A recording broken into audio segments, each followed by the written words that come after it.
The only thing better than a warm, gooey chocolate chip cookie is if that warm chocolate chip cookie was a pie. And that's exactly what we're gonna make. We're gonna make a beautiful chocolate chip cookie pie.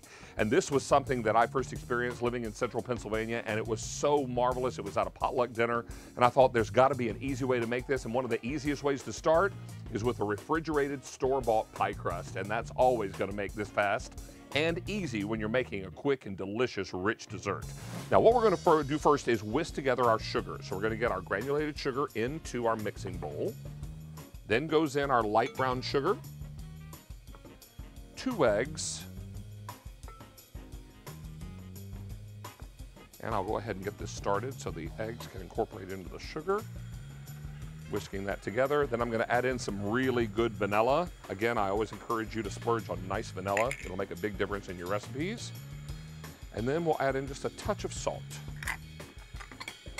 Now, you're gonna let this go for about 4 to 5 minutes because what we wanna do is have this get nice and creamy, pale yellow, and it will also add some volume. It'll double in its size. So it's been about 4 minutes and it's turned pale yellow and has doubled in its size. Now I'm gonna back the speed down and we're gonna add in our butter. We just wanna cream this butter in. There we are.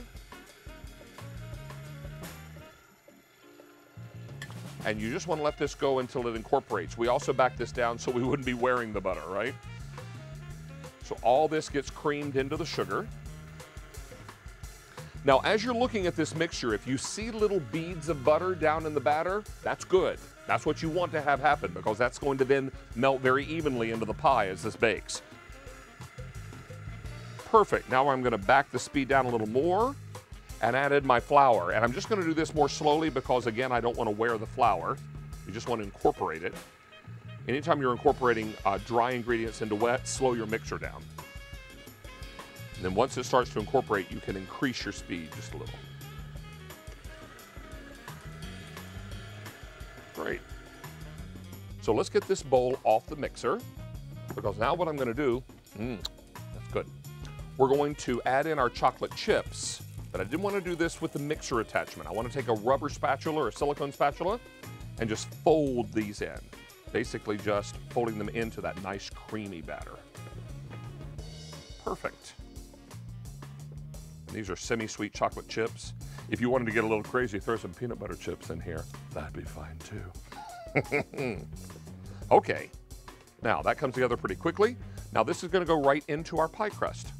It's a super quick and easy pie, super rich and delicious. Get in here and get a nice scrape. That's again why I love using a silicone spatula. I can get all of that out of there. Now we'll spread this into the pie crust. Getting it nice and even. I love a refrigerated pie crust. Saves so much time in the kitchen. Perfect. Now, what we're going to do is get this onto a sheet pan. Now, I like to put this onto a lined sheet pan, number one, because if there's any spillover or bubble over, there's no mess. And secondly, the pie crust cooks a little nicer when it's on a pan like this. Otherwise, you're putting it right on the oven rack, which is super hot. This adds a little layer of insulation in between so you get a nice even browning on that pie crust. So we're gonna get this into the oven. It needs to bake for almost an hour, and you'll take a knife in it, and as soon as that knife comes out clean, we'll be ready to slice up a pie of this, slice of this gooey chocolate chip cookie pie. So the pies come out of the oven and it's perfectly golden brown on the top. There's a lot of butter in this pie, so you're gonna see some nice browning on the top. You can also see how gooey this is on the inside. Now this is why I want you to let this cool before you serve it. Because when you serve something this gooey and it's super, super hot, all you taste is heat. So I want you to be able to really appreciate the richness of this pie. Now, once it's nice and cooled, the slices will also come out a little more cleanly and you're ready to serve. And I'm gonna tell you, this is gonna be one of the richest, nicest, most decadent pies you've ever had a chance to eat. And the best part of all, if you're a chocolate and butter lover, you're gonna be in heaven. It's so good. After I serve this, I'm gonna make sure there's a little left over so I can have some quality alone time with the pie. You know, just me and the pie and a quart of milk. If you'd like to see more of these Have Homemade recipes, just simply click the subscribe button down below.